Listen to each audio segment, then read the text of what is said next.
Cotentin, au cœur des foires millénaires, bienvenue à Gavray-sur-Sienne.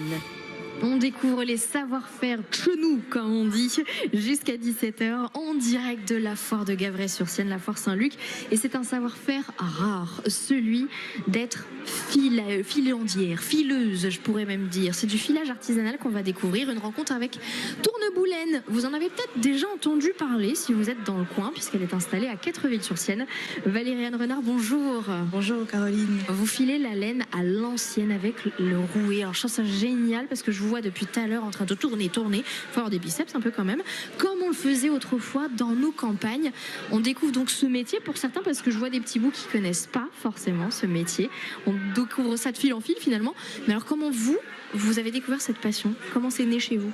Alors c'est venu par le biais du médiévalisme en fait. Ouais. Je cherchais une activité vraiment qui rentre bien dans ce type d'activité et donc je me suis intéressée au fil, donc au filage, et comme j'avais pas de moutons à l'époque, je me suis intéressée au chien. Ça je trouve ça fou. Ouais, le sous-poil de chien. Mais oui, donc de la laine canine. Et qu'est-ce que ça change par rapport aux moutons, par exemple, justement?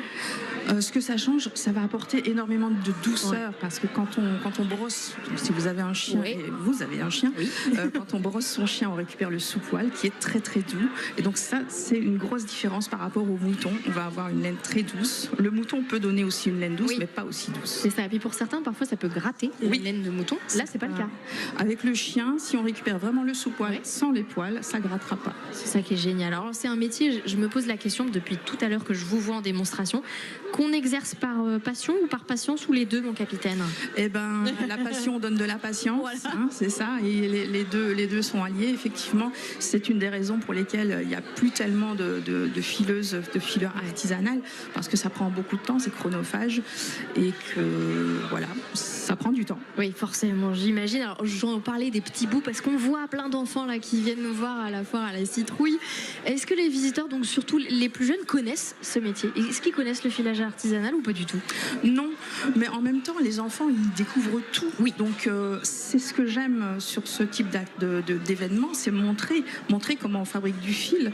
Et pour eux, pour les jeunes justement, c'est un apprentissage comme un autre. C'est plus les adultes qui sont étonnés, qui se rappellent, ah oui, il y en a un dans mon grenier, j'ai vu ma grand-mère filer. Mais les enfants, en fait, ils sont étonnés bien sûr, mais ils apprennent comme si c'était quelque chose de normal, et ça c'est bien. C'est des beaux moments de partage avec les grands et les petits, effectivement. Et bien, venez partager, découvrir, parce que je trouve ça génial ce que vous faites.